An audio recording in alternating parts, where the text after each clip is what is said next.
Bon, les amis, le philosophe essayiste ou je sais pas quoi, en carton, voire de mes deux, Mathieu Slama a encore frappé. Écoutez ça, sérieux. Non mais là, on dépasse tout, je crois. Là, on est sur une connerie d'un niveau, mais stratosphérique.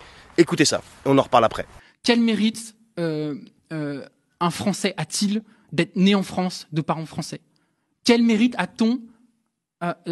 Aucun. On n'a aucun mérite. C'est par le pur hasard, la pure chance, ou que sais-je encore, de naître en France, d'être français, de vivre dans un pays qui est peut-être moins difficile que d'autres.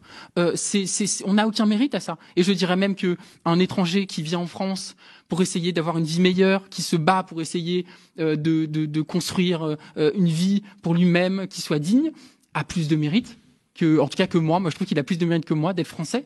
Et en aucun cas, je considère que moi, être français par pur hasard, me donne plus de droits qu'un étranger qui vit en France. Alors, mon petit Mathieu, moi je suis pas d'accord avec toi. Hein. Tu sais, moi je suis un Français d'origine libanaise, né au Liban. D'accord? Donc voilà. Mes parents sont venus en France en 1989. Alors si, pour info, on est venu une première fois en 1987. On est reparti, on est revenu en 1989. On est venu d'un pays en guerre. Alors, juste une petite précision, on est arrivé avec un visa en France, d'accord? On était dans un pays en guerre. On a quitté le Liban par le port de Jounieh, tu vois. On est arrivé à Chypre. De Chypre, on est parti en avion en Italie. Et de l'Italie, on est venu en France. Voilà. Parce que, en fait, la situation faisait qu'on ne pouvait pas aller prendre notre visa à l'ambassade. Parce que c'était comme ça. L'aéroport de Beyrouth était out. Enfin bref, je ne vais pas rentrer dans les détails. On est arrivé en France. On a fait notre vie en France. Des succès, des échecs, tout ce que tu veux. Appelle ça comme tu veux, on s'en fout. Mais au bout d'un moment, ce que je veux dire, c'est que toi, qui es a priori un Français né en France, et tes semblables, il faut que vous arrêtiez un jour de cracher sur votre pays.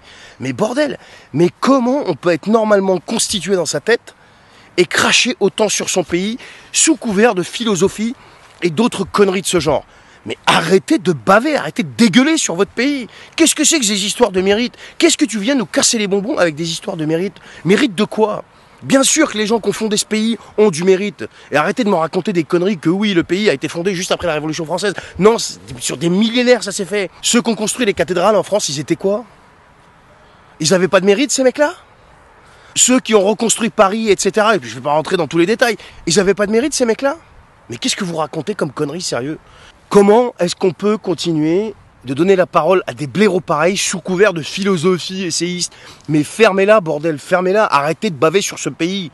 Prends ton discours et va expliquer à un Libanais, ou un Marocain, ou un Algérien, ou un Tunisien, que quelqu'un qui vient de l'étranger, chez eux, donc un étranger, qui deviendrait Algérien, Marocain, Libanais, Tunisien, ce que tu veux, mais Émirati, ce que tu veux, eh bien, a plus de mérite que ceux qui sont nés dans le pays même, quel que soit le pays.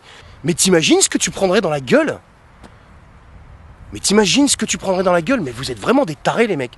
Cette gauche-là, je parle de cette gauche-là, hein, je parle pas de la gauche en général, parce qu'il y a des types de gauche que je respecte énormément. Georges Marchais, tous ces types-là, là, de la vraie gauche, qui se souciaient vraiment du peuple, pas de tous ces arrivistes là, qui se soucient uniquement de leur siège à l'Assemblée nationale. La meilleure preuve de ce que je dis, demandez-leur s'ils sont d'accord pour dissoudre l'Assemblée nationale, ils vont tous vous dire non.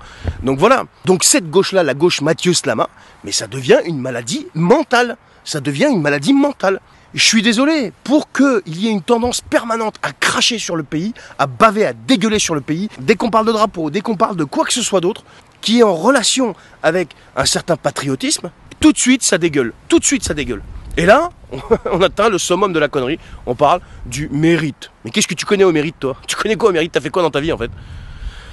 Allez les amis, je voulais partager ça avec vous. Quand j'ai vu cette réaction de taré là, j'étais obligé d'en parler parce que moi-même je suis né à l'étranger et puis je trouve que tout ce qu'il dit c'est des grosses conneries. Voilà. Allez, bonne journée, prenez soin de vous. Ciao.